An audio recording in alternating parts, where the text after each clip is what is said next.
Alright guys, so here's a completely unscripted and unprepared explanation and raw explanation as to how government is driving up real estate prices, but also where's the opportunity in it. And if you can see the magic in this, instead of this being a negative spin or a negative story, there's actually a lot of opportunity in this, and it's going to enable you to see why you should be investing at times when the masses think that they should be getting out. Okay, so stay with me. It's a bit different. And as I said, it's raw, unscripted, and you're going to see why I don't do whiteboard often because my handwriting's atrocious.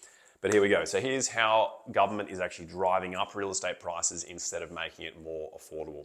All right, everyone's heard of supply and demand. Okay, well, here's the basics.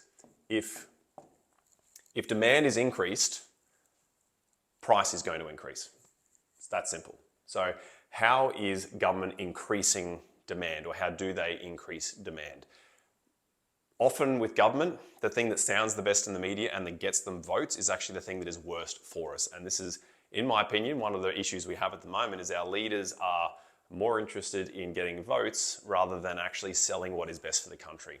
So this might surprise you, but housing grants. So grants, how do they make housing less affordable?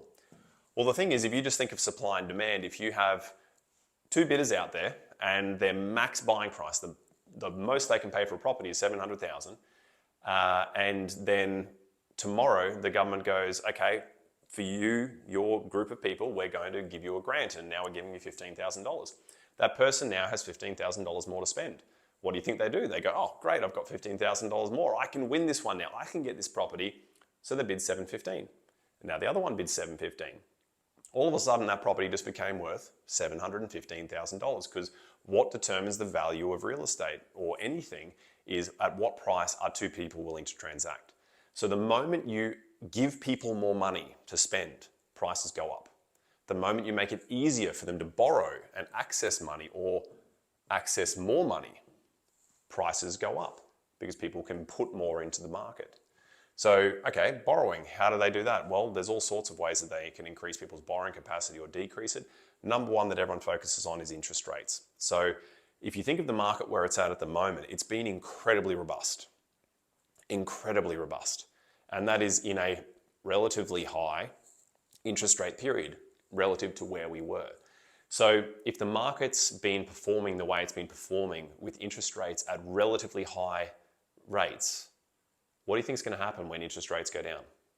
And everyone, including the RBA, is forecasting interest rates going down over the next 12 to 18 months. So the moment people are able to borrow more, they have more available to them, what happens to pricing? Pricing goes up because people can bid more and there's more demand. People that were out of the market then come back into the market because now they can borrow again. So not only have you got people that can borrow more, but you've got more people that can borrow.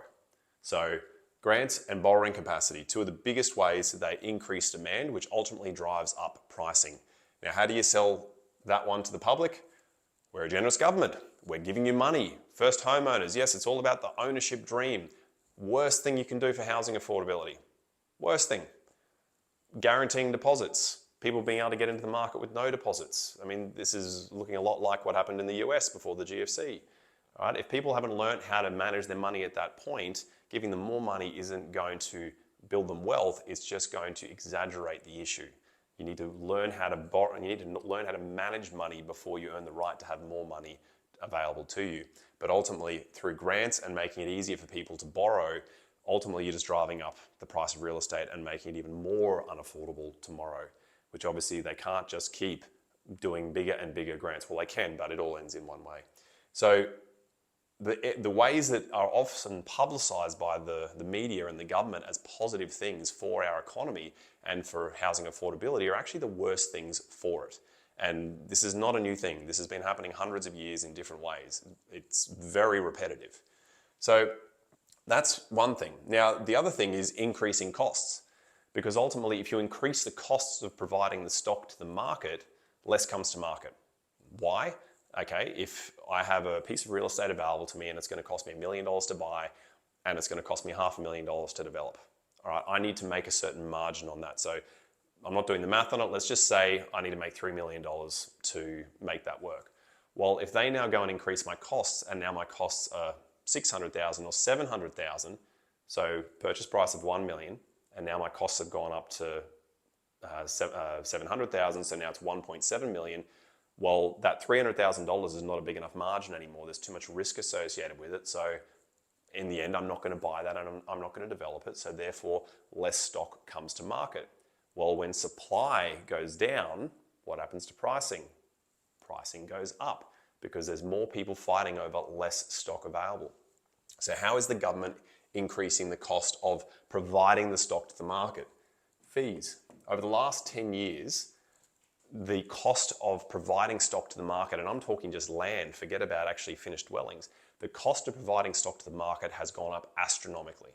And that is in part due to fees, in part that is due to extra consultancy needed because the councils and the government keep adding new reports that need to be done, new boxes that need to be ticked, new red tape. All of that costs money, all of it. And developers, like any business, need to get a margin on their cost. So the more cost you add into the development, the margin remains the same, but it just now means you're needing a margin on a larger cost base.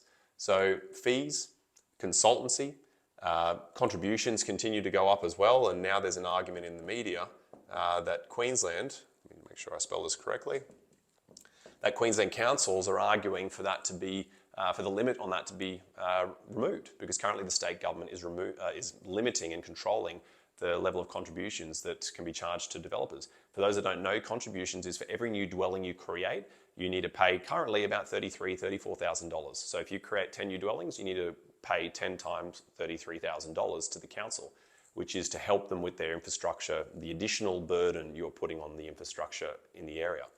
It's fair enough, but what they're arguing now is, well, we have a gap in our infrastructure costs, so we want to throw that onto developers. Well, that infrastructure you're building is not just for the developers, it's for everyone that lives in the area. So as much as we might hate it, that belongs in our rates, not on the contributions, because then you're making the people that are buying those properties pay for that for the entire area, whereas that's a shared cost for the entire area. But then again, if you add more costs, the site either doesn't get developed or the prices need to be higher to make it feasible. And we've seen that in the last 2 years. Developers have just been sitting on land, not because they don't want to develop it. Developers are in the business of developing. They're not sitting on it because they're being greedy, they're sitting on it because they can't actually develop it. If you go to a bank and say, hi, I just want to feel good and provide housing to the market, so can you please give me some money so I can develop this and provide housing for the housing shortage? The bank says, fine, show me the feasibility, show me the financials. And when the bank looks at it and says, there's no profit in this deal, this is too high risk, they don't provide the money, the site doesn't get developed. So anything that happens in the area of increasing costs to developments simply reduces supply to the market or means it has to be sold for a higher price to make it possible to develop that stock. Now, who controls most of those costs? Look, in part, it's the economy. Government can't do anything about that. I don't think they should meddle in that. But when it comes to red tape, reports, consultancy, all that sort of stuff, they are directly responsible for that. The amount of additional reports and additional consultants required and all of this box ticking exercise and ass covering in many cases, just so they can say they've got this whole library of files that they got from the developer to make sure that it was feasible. Well, a lot of it is unnecessary. A lot of it is unnecessary. So reduce the costs, make it easier for stock to get to market, reduce the friction of things getting to the market, more supply will come. Reduce the cost, more supply will come. That brings prices down, or at least reduces the speed at which they're increasing. Because if you look at these things here, okay, is demand going to decrease over the next couple of years? Highly unlikely. Are they going to remove the grants? I'd say highly unlikely. Are they going to increase people's ability to borrow? The writing is on the wall that yes, they will.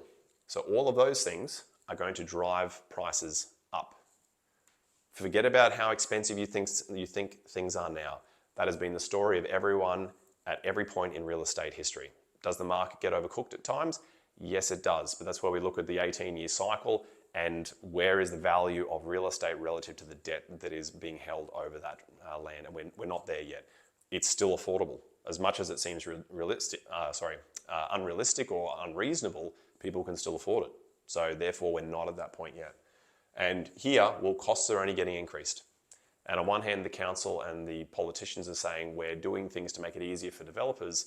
It's a lot of smiles and it's a lot of handshakes and a lot of photos, not a lot of substance to it, if any at all. So here's a quick overview here. So number one, what do you see from this is pricing at its peak? I'd say there's very, very, very little evidence supporting that. Is pricing ready to move? I'd say there's a lot of evidence stacking up towards that. And is the government doing anything positive to actually help housing affordability? I'm seeing very, very little evidence of that. I'm seeing a lot of vote grabbing through things that look good in the media to people that have not had this explained to them accurately. So a lot of opportunity here and a lot of things that Australia can improve on, and not just Australia, most of the Western countries. But if you can see how this works here, the more you see this, whenever money's coming into the market, you know what's going to happen with pricing. When COVID happened, most of the market and the media was screaming, oh my goodness, the housing market's going to collapse.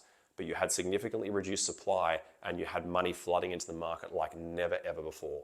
Remember, the profits always end up in the land. So when that happens, despite the pessimism, you know where that money is going to flow. It's just a question of time. Hope that was valuable. Any comments, questions, throw it in. Subscribe, let me know what else you'd like to know about this, and I'll provide content for it. This is an area where we need to educate Australians. We need to, because if we educate Australians to understand this, then the rubbish that the politicians are shoving down everyone's throats, advertised as positive things for the country, the masses will be educated and they will see straight through it, and then they'll actually start putting forward things that are going to help Australia long term, not just buy them votes for the next election.